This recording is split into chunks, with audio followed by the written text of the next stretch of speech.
మంత్రి గారు మీ గ్యారంటీ కార్డులు చెప్పమని అడుగుతా ఉన్నా నేను. భద్రంగా పెట్టుకోమంటివి కదా, ఏడబెట్టాల? ఇంకా సిగ్గు లేకుండా 99 రోజుల్లోనే 100 రోజుల్లోనే అటున్న చంద్రుడిని ఇక్కడ పెడతామని చెప్పిన సన్నాసులు ఇలా చేతగాక మోహం బాగాలేక ఆయనకటి కూడా అద్దం పగలు కొట్టుకున్నాడంట. అట్లాగా ఇలా వీళ్ళు మాట్లాడితే పనికి మాలిన కారు కూతలు కూస్తా ఉన్నారు. కేసీఆర్ అప్పులపాలు చేసిపోయినాడు, కేసీఆర్ అప్పులపాలు చేసినాడు. నేను అడుగుతా ఉన్నా రెవెన్యూ మంత్రి గారిని, రేవంత్ రెడ్డి గారిని, కేసీఆర్ అప్పులపాలు చేసిపోయినాడా? నిజమే అనుకుందాం, ఒక్క నిమిషం మీరు చెప్పే తప్పుడు కూతలు ఒక్క నిమిషం నిజం అనుకుందాం. మరి ఏం చేశారు కేసీఆర్ అప్పులపాలు చేస్తే? చేశాడే అనుకుందాం. అప్పు ఏం చేసినాడు కేసీఆర్ గారు? ఏం చేశాడు అంటే 1,00,000 కోట్లు పెట్టి కాళేశ్వరం ప్రాజెక్టు కట్టి గోదావరి నీళ్ళని మన వీడు భూములకు తీసుకొచ్చాడు. సీతారామ ప్రాజెక్టు 80% పూర్తి చేసి పండగ నిలబడ్డాడు. ప్రాజెక్టు రికార్డు సమయంలో 9 నెలల్లో పూర్తి చేసి తిరుమలాయపాలెం మండలం గాని పాలేరు నియోజకవర్గం గాని నీళ్లిచ్చిన మాట వాస్తవం కాదా? పాలమూరు రంగారెడ్డి ఎత్తిపోతల పథకం దశాబ్దాలుగా వెనుకబడ్డ పథకం 90% పూర్తి చేసిన మాట వాస్తవం కాదా?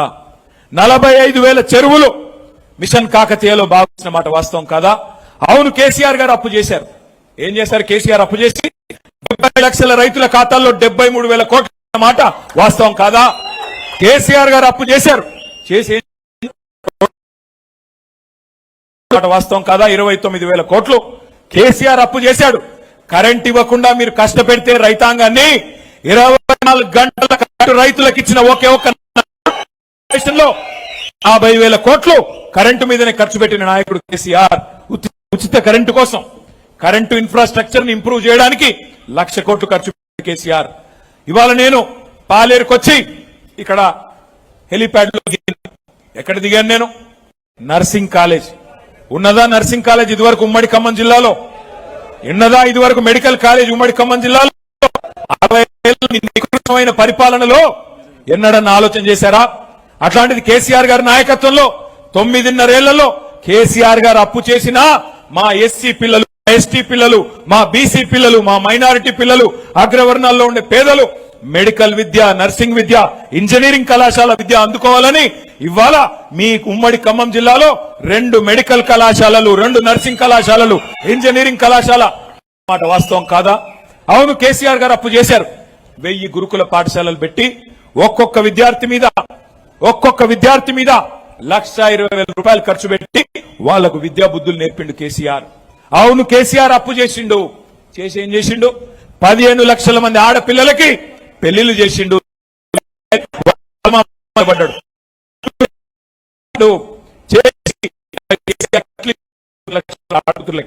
ఆడపిల్లలు ఇచ్చిన మహానుభావుడు ఎవరైనా ఉన్నారా?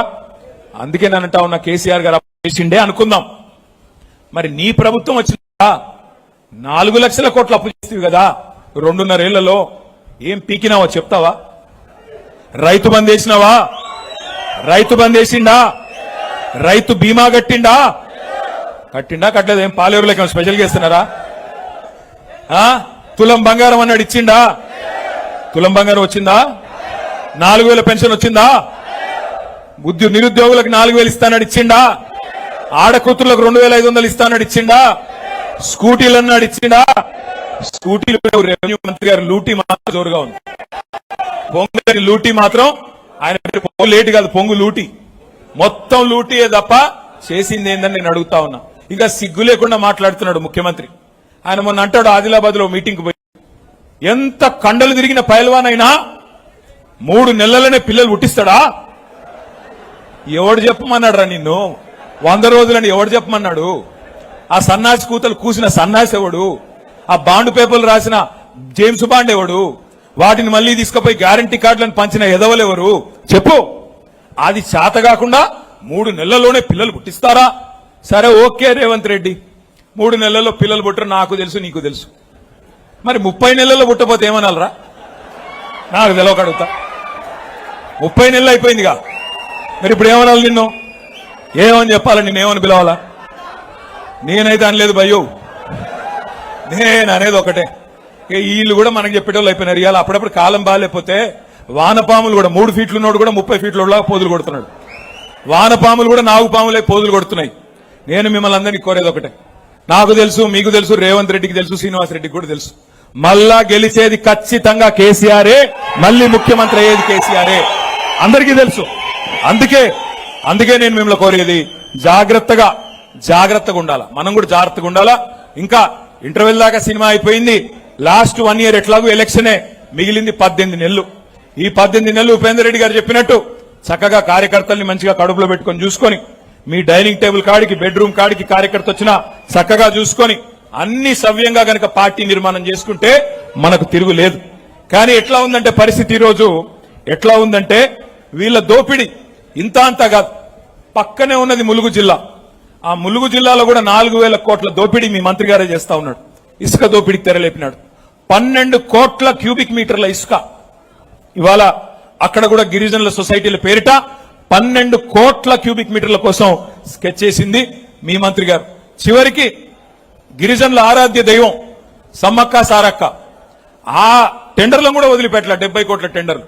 దానికోసం కూడా మంత్రుల మధ్యన పంచాయతీలు, దానికోసం కూడా మంత్రుల మధ్యన కమిషన్ల కోసం కుమ్ములాటలు.